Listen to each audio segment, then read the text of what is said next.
Hi guys and welcome again. Today I'm going to show you how to make another from the Japanese recipes, and it will be my version of the mooncakes.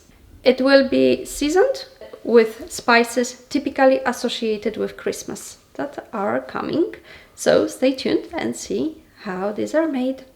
Firstly, we need to prepare the crust. In order to do that, we will need cake flour, honey, salt, oil and lye water. If you want to see how to do the lye water, you can see below this video. I just give a quick recipe how to do it at home. Okay, and right now let's do it. We have to just combine everything together. So I will start with the liquids. First honey, oil, lye water, salt, and we just mix this together, and now we can add the flour. And we need to mix it until it's well combined, and then we need to just knead it with our hand until it forms a uniform dough.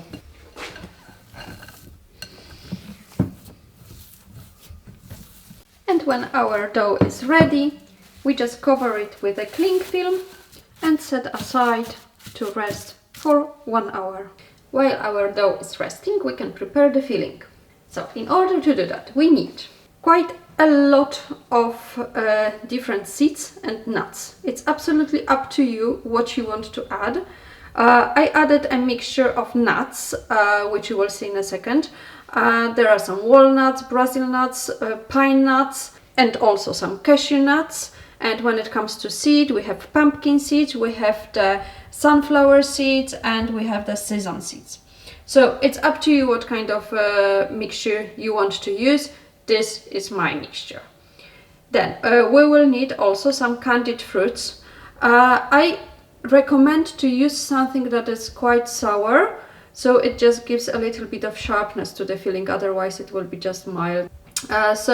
What I have here are some cranberries, I have blueberries, and I have some also morello cherries. If you want, you can add some citrus peels as well.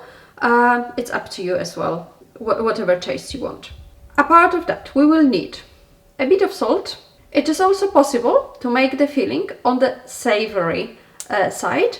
So then you can do it like a salted caramel or something like that. You can add a little bit more spices like hot paprika and more salt.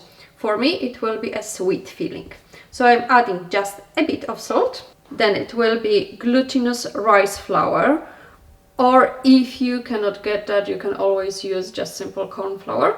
Honey, sesame oil, normal vegetable oil or olive oil, and the spices you want. For me, as I mentioned, it will be a Christmas kind of filling, so I'm using nutmeg, I'm using cloves, cinnamon and allspice. How much you use, it's again up to you, whatever you like. To start with, we need to roast our nuts and seeds.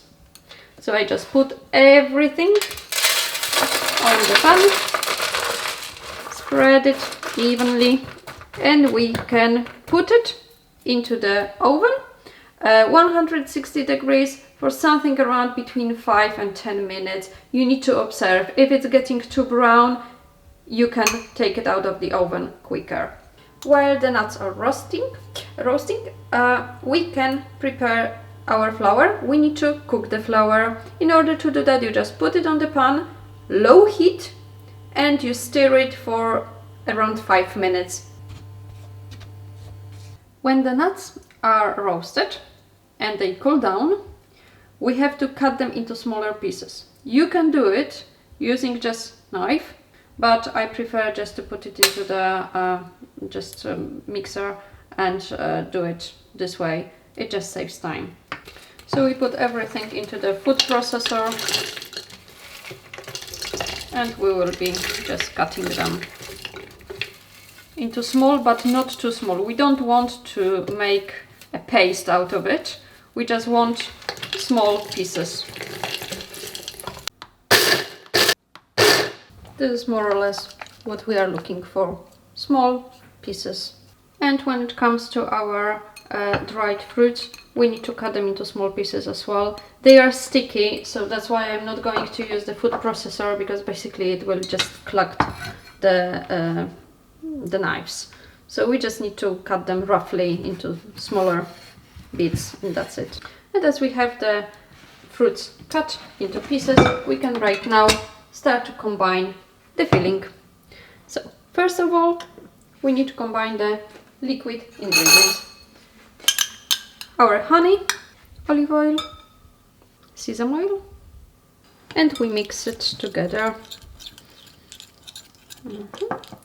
Now we can add sugar, salt, and some of the spices we have chosen.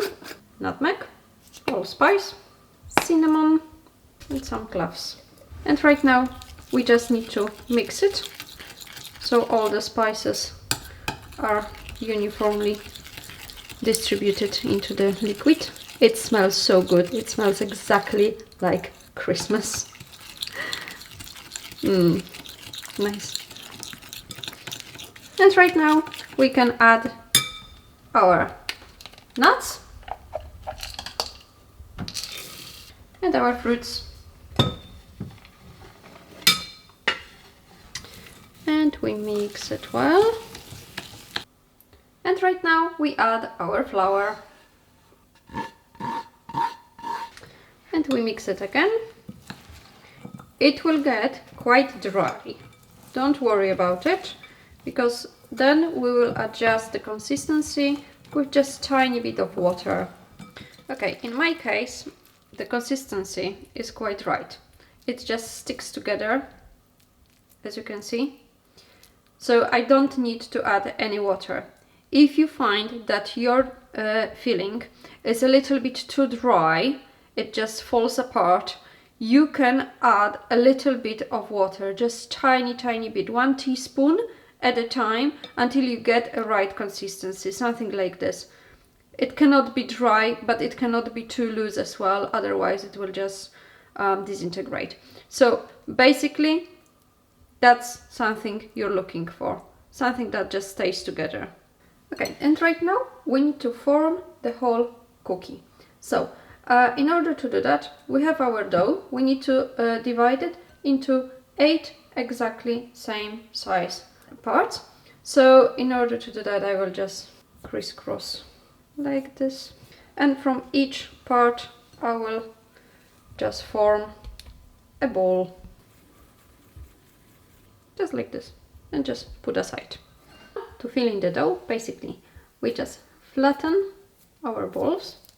The dough is very soft and very pliable. We put a little bit of the filling. Just make sure it just sticks together like this. And then we cover it with the dough. And we just stretch it over to close the gap here. And right now we just roll it. It's done. And then we just put a tiny bit of the corn flour on it, just tiny bit, so it loses the shine and it's not sticky any longer. Ready. And we do the same with all of them. And right now that all our mooncake balls are ready, we can put them into the mold to give them the typical shape of a mooncakes. So I'm using this kind of mold. It is 100 gram mold. It comes with several different designs. I chose 4 for today. Okay, so right now I will just dust the mold with a little bit of flour. I put my mooncake inside, and right now I will be just pressing it down and hold for some while. And here we go. The first mooncake is ready.